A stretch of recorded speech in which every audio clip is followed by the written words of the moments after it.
really glad to see new faces and meet old ones in this crowd. And I'm happy to see men in a women's forum. How about that?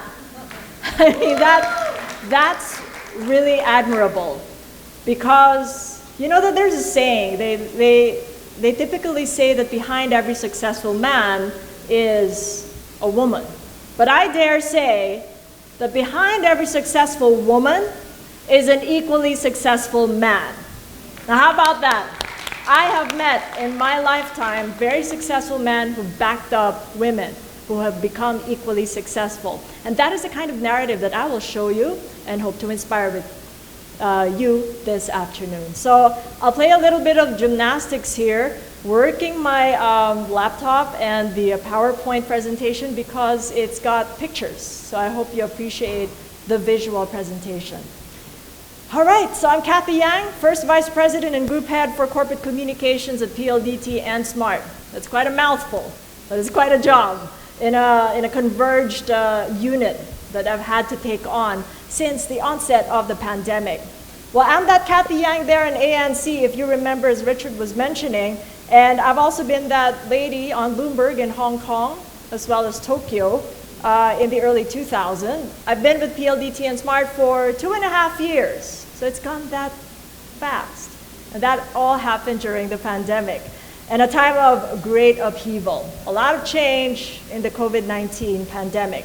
But this openness for change has always been my great personal equalizer, as well as leverage benefiting me all throughout my career, reinforced by prayer, trust, faith, and gratitude, most especially gratitude.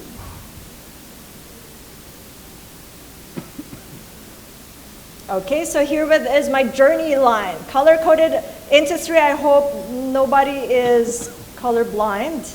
We're working with the greens here for the highs, the reds for the lows, the blues for the neutral. So I was born on February 1st. That's about 13 days from now. So I'm a little bit younger by 13 days as we speak. I was born, certainly been the high point of my family because, as Catherine Lloyd Yap, I am the only girl in a brood of 6. Clearly, the apple of everyone's eyes, but at the same time, growing up like one of the boys, because I'm the only girl and I've got 5 elder brothers. So all my 5 elder brothers graduated from De La Salle, Anima La Salle. Anybody in the house? There you are. One big fight.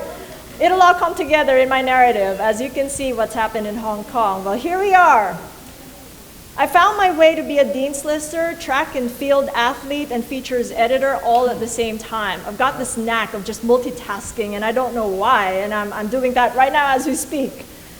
But 20 years later, I find myself receiving LaSallian Achievement Awards for the work that I've done for migrant workers' welfare, deaf learners' education, and rebuilding typhoon-stricken communities in the Philippines.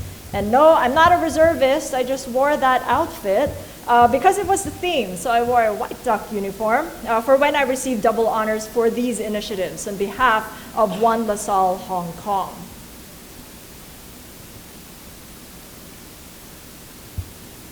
So those were all highs so far in my life journey, but let me show you a bit of a low. It wasn't all gangbusters when it came to my life journey throughout university because I failed to secure Latin honors.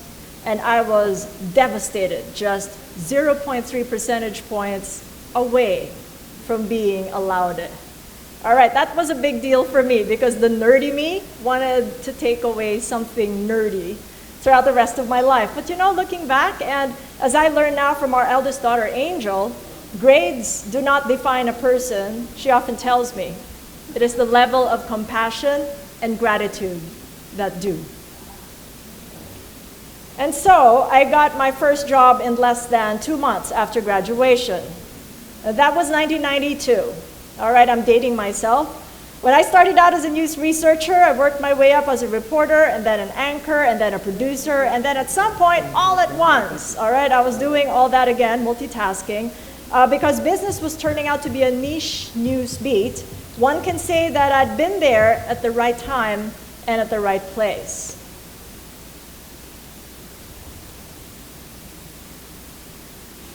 But then again, it wasn't fine and dandy either all the way because, and I consider this a low point, because I was tested and retested. Did I really want this media job? Did I? Really? I did, because it was the only time I could ever feel my heart leap out of my chest whenever somebody said, Q. So I was made for this job. So I stuck it out for the next nearly 30 years. And then I met Dr. Gilbert Yang. And I'm so glad that a personal friend here, a workmate, Nikki Tang, been here on the stage a few moments ago, I had just recently met, and appreciate that they've been work partners and does appreciate the kind of person that he is. He wasn't Doctor of Medicine yet when I met him. I wasn't quite the Cathy Yap then when he met me. He was my best friend, my soulmate, the father of our 2 daughters. It was he who egged me on to do what I loved the most while raising our 2 daughters, Angel and Christine. And we will be celebrating our 28th anniversary this coming April. I had to ask him last night. I said, how many years? 27, 28? This was 25th year.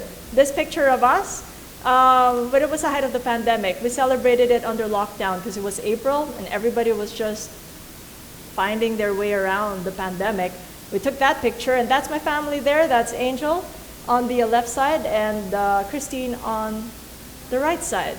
9 years apart, all because of the traveling that I'll be telling you in a moment. So I was able to do what I love to do the most. When the world came knocking in 1998, Angel was just 2 when I won a journalism scholarship, which you see here, at Cardiff University in the UK. And that's me receiving my diploma and me multitasking again, filming the Filipino professionals in Wales, lugging around with that 12-kilogram Betacam while I studied. I often just multitask wherever I went. And you know what? There was a time when I started to think about overseas work. And I put that as a blue dot there because it was, I was ambivalent because it was a neutral moment for me. It was a question of whether, could there be more? Because I discovered so much more when I went abroad to study. My eyes were open. Good or bad? I don't know. But I'd seen a glimpse of when I studied overseas and I just got curious. So my vision, my energies, and my mind all seemed set for foreign shores, even as I knew I would be away from family.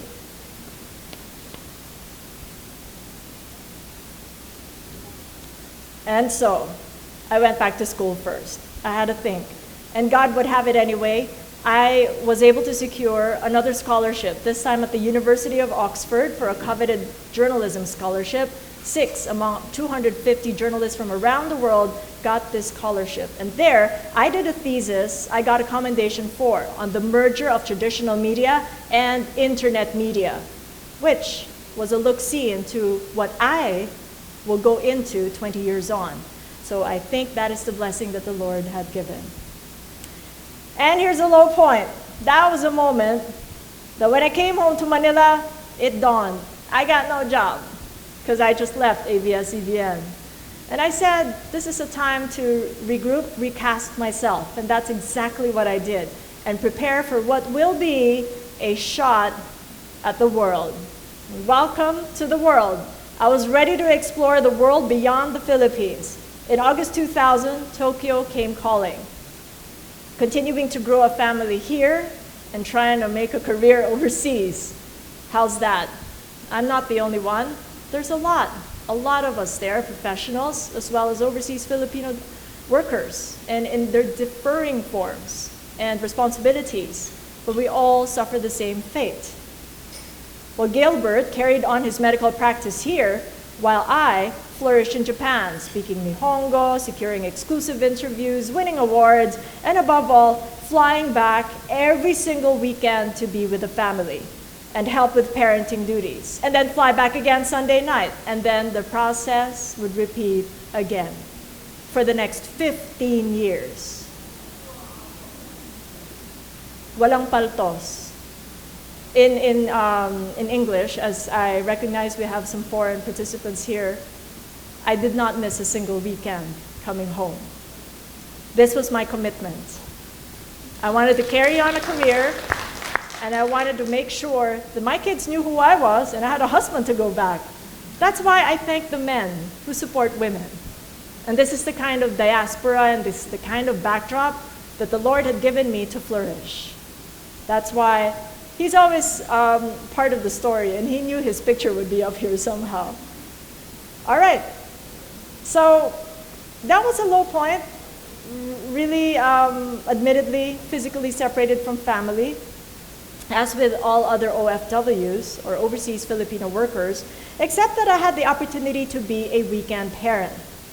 Mama will come home in 5 sunsets, Christine would say. She was just about maybe 5, 6. And therein I learned that what was most important for a child was not really the guilt that you felt being away, but if you did what you said you'd do. And in this instance, fly back the day I said I would. And that is all that mattered. Gilbert took care of the homestead on weekdays while flourishing as a skin and STI doctor and educator. Now I moved to Hong Kong 4 years later by then, spending 5 more years at Bloomberg and then to CCTV English and Reuters TV Asia Pacific. I totally loved Hong Kong. There was just too much energy, too much good food and shopping. And I still love the place. It's my second best city outside of my home city, Manila, even as recent events have transpired and scared a lot of foreign investors and professionals away. But it was in 2011 when my freedoms to express really came to be challenged, as the Occupy Hong Kong protest rallies rocked the city and also strained political ties with Beijing. It was then that I had thought about my future and whether Hong Kong was still the place to flourish. I still carried on my weekend commutes and had by then become the unofficial president of the Cathay Pacific school bus, as they called it, peopled by parent commuters who did the quote-unquote astronaut thing. We parent commuters strengthened our family bonds. We had been affirmed and reaffirmed years on that we did the right thing, value the importance of quality time. And then in 2015, the final text message came. My mentor, Jing Reyes, recently retired from ABS-CBN as head of news, had asked again, "Are you ready to come home?" And by then, I was.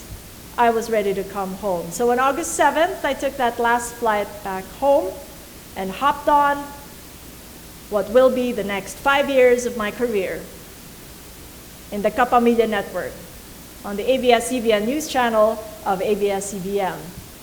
I had officially returned, and it was quite a run for the next 5 years with all the programs that Richard had mentioned. That was Market Edge, Business Nightly, and The Boss. There were 3 shows, and it was a real tough schedule, but I loved the work. And I had a family who supported me. And I clinched the Philippines' first ever win at the Asian Academy Creative Awards by 2019. And that was the first for a Filipino. And I said, this is working out. I'm doing the right thing, and I'm really thankful. And that's why I'm always grateful to the family and the teams who support me. And then reprised that win again a month later for the 24th Asian TV Awards, having won my 4th as Best News Anchor. So just before the COVID pandemic came. So those were the turning points really, because they were at the height of anyone's career.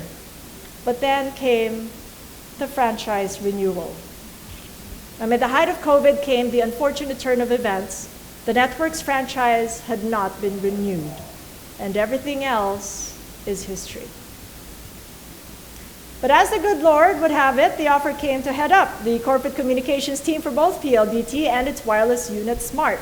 It was a chance to explore beyond and complete the arch of the communication spectrum and the broader TMT ecosystem, covering tech, media, and telco. A big part of my team manages the social sustainability initiatives in line with PLDT's sustainable development goals. And this had given me a front row seat at helping keep our children safe online through communications at a time predators proliferated during the pandemic. And in 2022, the Global Child Forum recognized PLDT Group for developing and implementing policies and practices that address the group's impact on children's rights. And just last month, I had been invited by Sweden's King and Queen to share our experiences with fellow advocates. It was a moment of grace, both as a professional and as a parent, knowing that my work impacts my own kids and other people's kids in a good way, and take notice for it.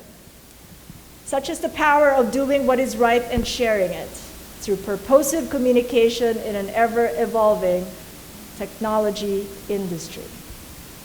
So, what advice would I give to anyone looking for the next big thing? Whether you're 15 or 50, hear this out. And I say it with so much passion because I've lived it, and you can too, if you haven't. Slap on the sunblock and scour the field for that great untold story. It is only in starting from the trenches that you gain respect. So work it, earn it. Stay hungry learning anything new. And when you've made it high enough in your career to be able to see the amazing horizon, don't just stand there. Share your time and talent, for you were once there, needing to learn the most when you were just starting. Thank you so much. I look forward to hearing from you.